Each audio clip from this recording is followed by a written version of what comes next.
Olá, assombrados! Eu sou a Ana Paula e vou contar um relato para vocês neste tipo ao vivo de hoje. E aí, tudo bem? Eu espero que esteja tudo bem. Já vou pedindo para você não se esquecer de deixar o seu like neste vídeo e não se esqueça de fazer aquela visitinha à nossa loja virtual, a lojaassombrada.com.br, beleza? Combinado? E tem caixa assombrada do mês de março, contato com o além. Não percam! Vamos então ao relato de hoje. Vamos lá! Se chama O Bosque das Almas Aflitas. É um moço que nos conta. Vamos lá. Olá, Ana, sua linda, tudo bem com você? Tudo jóia? Obrigada. Espero que sim. Sou um inscrito, membro e fã incondicional do canal. Já enviei vários relatos e tive o prazer de vê-los sendo narrados brilhantemente por você. Obrigada.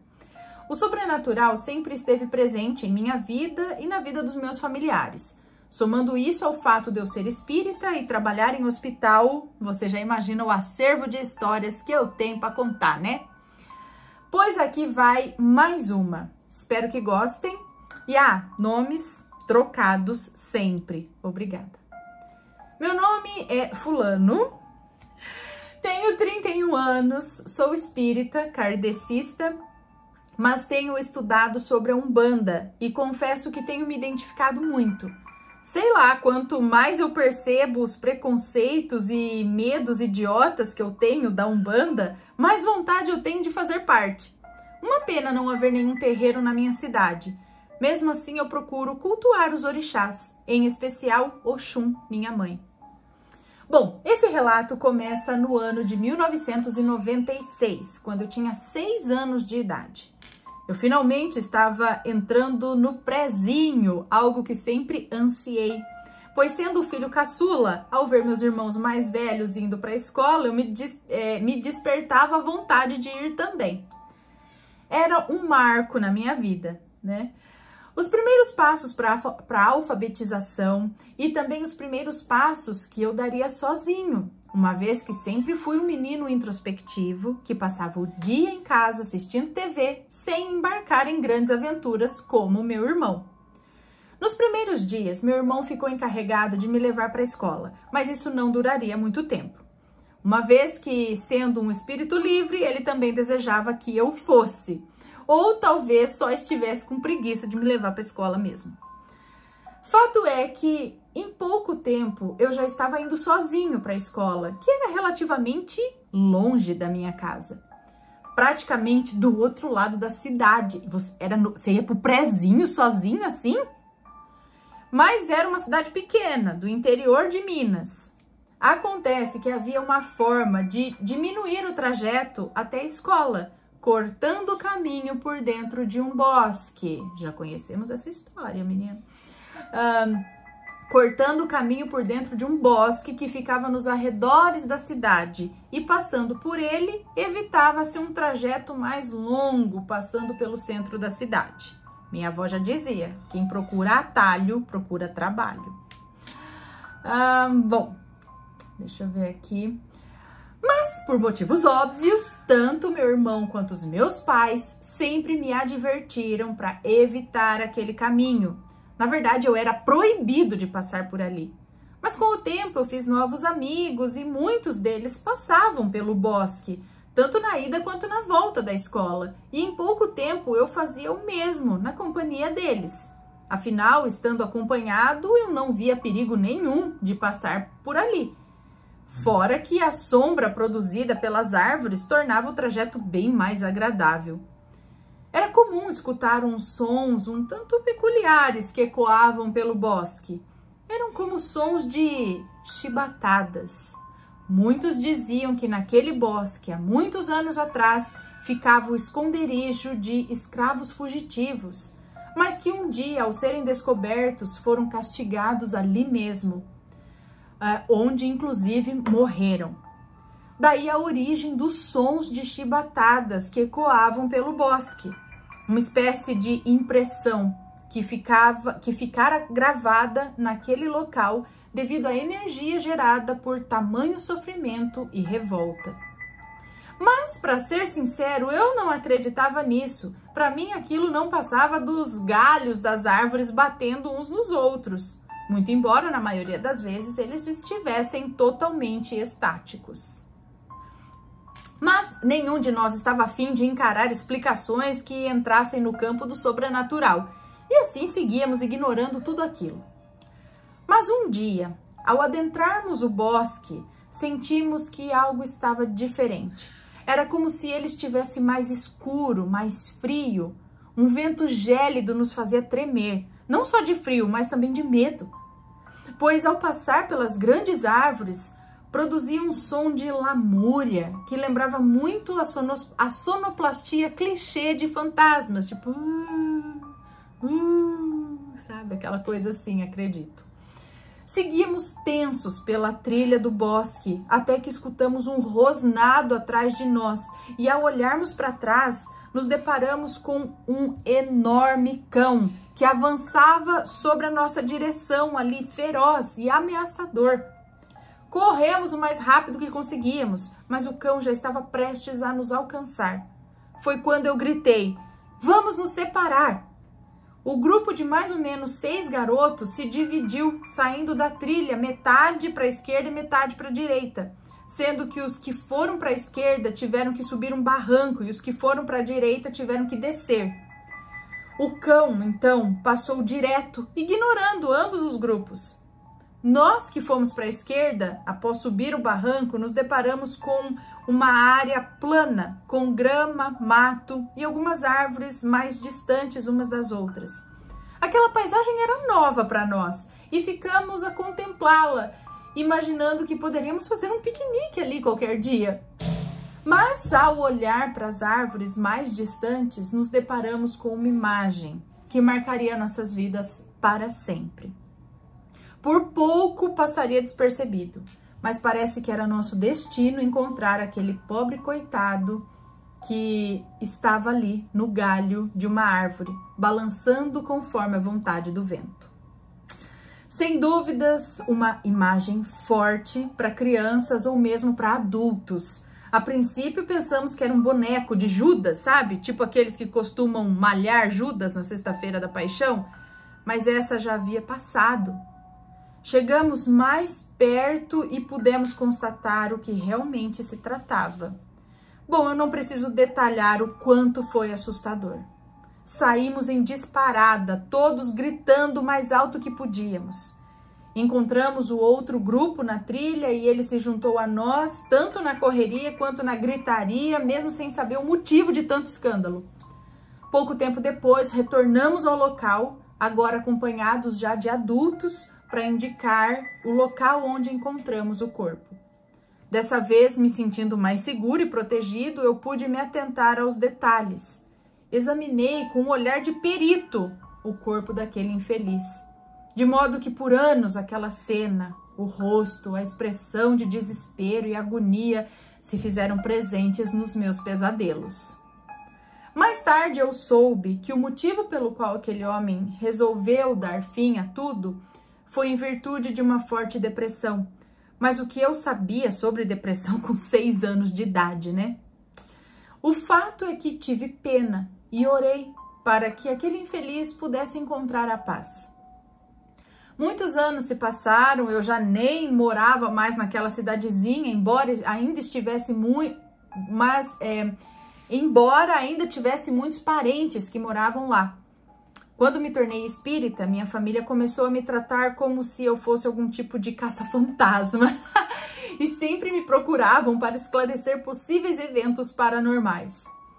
Um dia recebi a ligação da minha tia Maria, que me relatou que no PSF em que ela trabalhava e que havia sido transferido para um prédio novo, estava acontecendo alguns eventos no mínimo estranhos.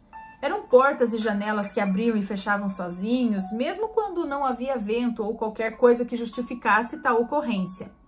Vultos, sons de choro, gemidos, torneiras que se abriam sozinhas, descarga do banheiro que acionava sozinha, a temperatura que baixava do nada, pegadas de barro que apareciam do nada, além de que os funcionários, por vezes, sentiam sopros nos ouvidos, puxões de cabelo, tapas nas costas, por algo ou alguém que não era visível. Eu achei tudo muito impressionante, sobretudo por conhecer minha tia e saber que ela não era de aumentar nem inventar coisas. Perguntei a ela onde ficava o novo prédio do PSF e ela me disse: lembra aquele bosque que tinha perto da sua casa quando você morava aqui? Pois é, hoje ele não existe mais, foi todo loteado e o PSF se mudou para lá para atender os novos moradores. Então eu disse: poxa, foi aí que eu e meus amigos encontramos um homem há muitos anos atrás. Minha tia não sabia desse fato, pois na época ela morava na roça e nem ficou sabendo. E nenhum dos funcionários do PSF tinha conhecimento ou recordação de tal acontecimento. Suponho que por serem todos mais novos que eu e outros que vieram de outras cidades, né? O fato é que ninguém se lembrava desse fato ocorrido há mais de 20 anos atrás. Fiquei muito intrigado em conferir de perto o que estava acontecendo e resolvi ir até a minha cidade natal. Quando cheguei, fui direto para a casa da minha tia e ela ficou de me levar no tal do PSF no dia seguinte. Confesso que naquela noite eu tive muitos pesadelos, revivendo aquele fatídico dia em que encontramos aquele pobre homem. Seria mesmo ele? Em 20 anos ele ainda estaria perdido por ali?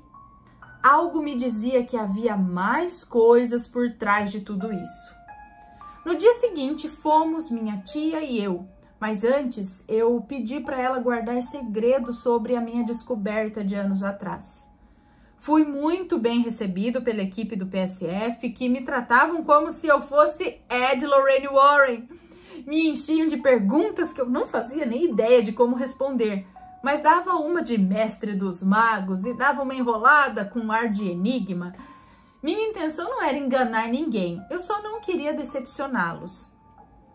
Enquanto eu estava no PSF, eu coloquei a mão na massa, pois sou enfermeiro, né? Então eu não ia ficar ali só de enfeite. Até que chegou um garoto de uns 12 anos com sua mãe. Ele havia machucado os joelhos após um tombo e precisava de curativos que eu me prontifiquei a fazer. Então, já na sala de curativos, eu comecei a conversar com o garoto, perguntando como havia sido o tombo. E ele relatou: tio, era umas 7 horas da noite de ontem, eu estava brincando no parquinho aqui do PSF. Havia uma espécie de pracinha do lado do PSF, com um parquinho para as crianças e academia ao ar livre para os adultos. Bom, e ele continuou: eu estava no balanço de pneu quando ouvi um homem gritar para eu sair dali, mas eu não via onde ele estava. Então eu continuei balançando até que esse homem chegou por trás de mim e começou a me empurrar no balanço com muita força. Eu pedia para ele parar, mas ele só ria e continuava empurrando. Eu estava com muito medo, pois o balanço estava indo muito alto. Meus pés balançavam forte. Meus pés quase tocavam os galhos da árvore. Aí eu vi um homem de pé nos galhos e ele disse para eu pular do balanço enquanto ele voltasse para baixo, senão eu ia acabar caindo de muito alto, pois o maluco que me balançava forte não ia parar. Então eu aproveitei quando o balanço voltou para baixo e pulei, mas eu acabei ralando o joelho.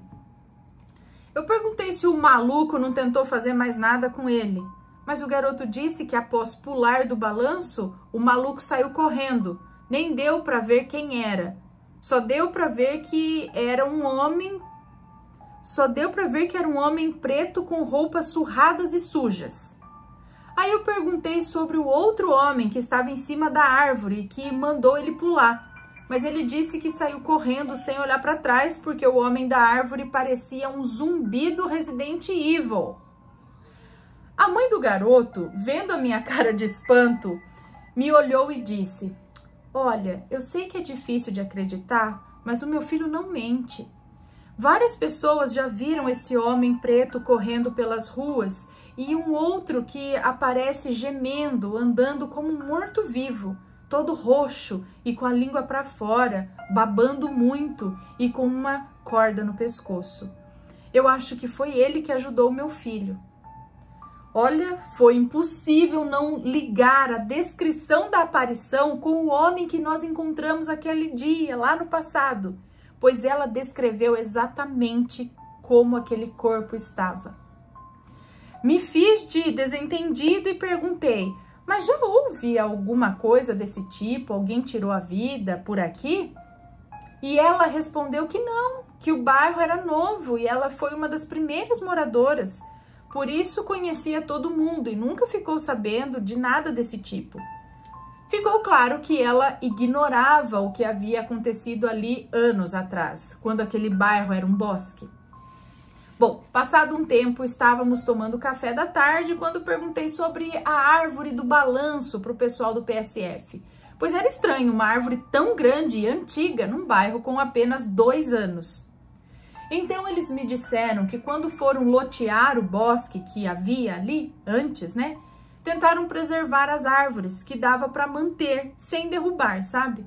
Uma vez que produziam muita sombra e embelezavam o bairro, e a árvore do balanço era uma das sortudas que acabou se salvando. Eu comecei a fazer cálculos em minha mente, estilo meme da Nazaré, sabe? Então eu remontei em minha mente o bosque sobreposto ao bairro. E então descobri que o PSF ficava bem no lugar onde aquele homem havia tirado a vida. Eu gelei ao pensar que a árvore do balanço poderia ser a mesma em que, bom, vocês entendem, né? Seria bizarro ao extremo saber que havia um balanço com corda na mesma árvore em que crianças brincavam ali no mesmo lugar onde tamanha tragédia havia acontecido. Mas não tinha como saber, né? Se aquela era a mesma árvore. Eu não lembrava como ela era, e mesmo que lembrasse, depois de 20 anos ela estaria bem diferente, estaria maior. Foi então que lembrei que no dia do ocorrido, logo após tirarem o homem lá da árvore, um dos policiais entalhou uma cruz com seu canivete na árvore.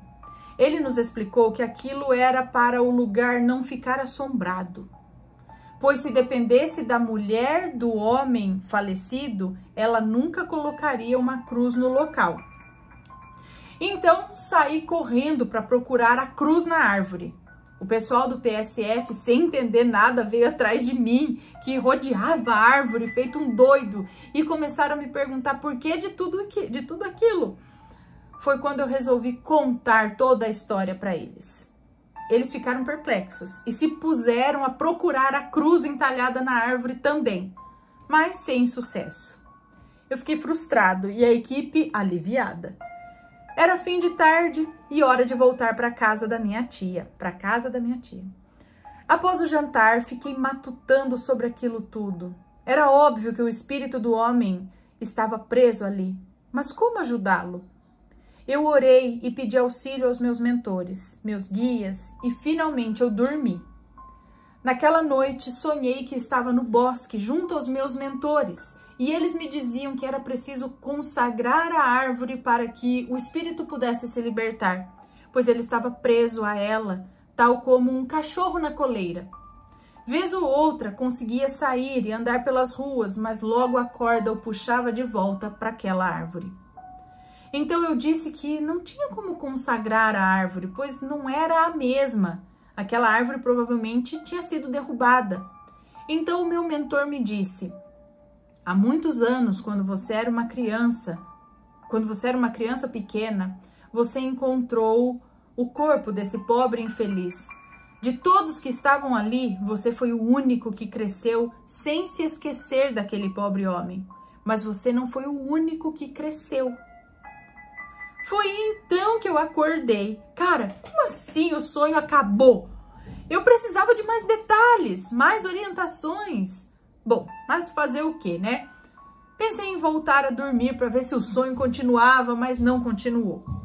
No outro dia de manhã, minha tia perguntou se eu queria voltar ao PSF, mas eu estava desanimado, até envergonhado por não ter ajudado em nada. Então eu disse que eu não ia, pois estava com dor de cabeça, e ela seguiu para o trabalho. Fiquei a manhã toda pensando nas falas do meu mentor, mas eu não cheguei a nenhuma conclusão. Cansado, eu resolvi procurar algo para assistir na TV e relaxar um pouco. Encontrei Chaves para assistir no YouTube, e nada melhor do que Chaves para relaxar e dar boas risadas. mesmo sabendo de cor todas as falas de cada episódio de tanto assistir. Ah, eu sei como é. Eu estava lá de boa quando a Chiquinha começou a cantar uma música que dizia: vamos ao trabalho que ele enobrece, o mundo gira e a planta cresce. Essa música foi como um estalo na minha cabeça e me fez lembrar do que o mentor havia me dito no sonho. Você não foi o único que cresceu. E a música, o mundo gira e a planta cresce. Ou seja, eu procurei a cruz no tronco da árvore na altura em que o policial entalhou há mais de 20 anos. Mas em 20 anos a árvore cresceu e com isso a cruz entalhada provavelmente se elevou. Não seria possível encontrá-la onde eu procurava. Se fosse a mesma árvore, a cruz estaria mais para cima. Corri para o PSF e perguntei se eles tinham uma escada. Eles não tinham, mas eu peguei ali algumas cadeiras e no improviso eu subi nelas para ganhar mais altura para procurar a cruz. E em menos de 5 minutos eu a encontrei. Pronto, o bizarro foi constatado. Era de fato a mesma árvore e também o mesmo galho. Procuramos o policial que havia entalhado a cruz naquele dia. Eu o conhecia, pois era vizinho da minha avó. Ele reconheceu a cruz e disse que, estranhamente, ele tinha se esquecido completamente daquela ocorrência e ficava se perguntando como ele poderia ter esquecido daquilo. Tratamos de chamar um padre para fazer uma missa ali, sob a sombra da árvore, e abençoá-la, o que foi feito. E eu também fiz uma fogueira embaixo dessa árvore. Enquanto o fogo queimava, eu jogava folhas de sálvia para fazer uma defumação de toda a árvore que recebia a fumaça que subia daquela fogueira. Por último, em um ato simbólico, eu cortei a corda do balanço com um atame consagrado e disse: todas as cordas que te prendiam aqui estão cortadas. Você está livre para seguir um caminho de luz. Você já sofreu muito. Chegou a hora de receber o perdão e o acolhimento de Jesus, dos orixás e de todos os trabalhadores da luz. Foi um momento muito comovente, sabe? Fomos às lágrimas, emocionados, ainda mais ao saber que o filho de José, o homem que morreu ali, estava presente nessa cerimônia. Ele nem chegou a conhecer o pai, pois sua mãe estava grávida dele quando tudo aconteceu. O policial o levou para a cerimônia, pois conhecia ele e sua mãe. A mulher de José não quis participar da cerimônia. Fiquei sabendo que ela era uma maledite. O filho de José, Tiago, me procurou para agradecer e me contou como foi difícil crescer sem o pai e que a mãe, maledite, vivia dizendo que ele era um covarde, um fraco como pai, mas que ele nunca considerou o pai nem como covarde nem como fraco e mesmo sem tê-lo conhecido, o amava muito. Eu percebi que aquele jovem trazia tristeza em seu olhar, que era bem melancólico. Eu fiquei com pena e tentei explicar um pouco sobre a vida espiritual e sobre a possibilidade de um dia eles se encontrarem no nosso verdadeiro lar, o mundo espiritual. Bom, parecia o fim de tudo. Durante o tempo em que estive ali, nada mais de estranho aconteceu e eu pude voltar para minha cidade atual. Até que um dia, enquanto estava numa sessão mediúnica, no centro em que frequento, um amigo recebeu o meu mentor, que disse que em breve eu teria que voltar à minha cidade natal, pois havia mais espíritos aprisionados naquele lugar. Almas antigas que sofreram grande injustiça naquele local séculos atrás e que agora buscavam vingança. Inclusive foram essas almas que levaram José a tirar a vida e o escravizaram ali por mais de 20 anos. Eles estavam irados por termos libertado seu escravo, digamos assim, mas já planejavam conseguir uma nova vítima, talvez alguém que carregasse o sangue de José nas veias. Então, sim, Ana e assombrados, esse relato não termina aqui. Mas para não ficar cansativo, eu continuo numa possível parte 2, se assim desejarem. Um beijo a você, a sua família, os pets e todos os assombrados. Desculpe os erros, digitei do celular e o meu corretor é meio analfabeto. PS, dia desses, vendo as histórias assombradas, eu vi você imitando o ET Bilu e quase morri de rir. Você imita igualzinho. Apenas que busquem conhecimento. Ai, meu Deus, um beijo pra você, muito obrigada.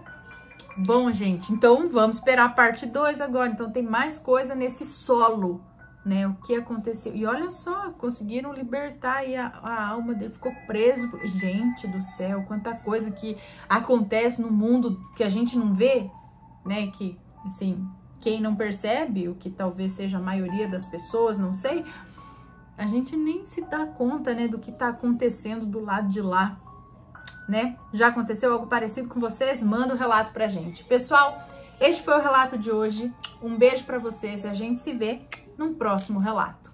Fui!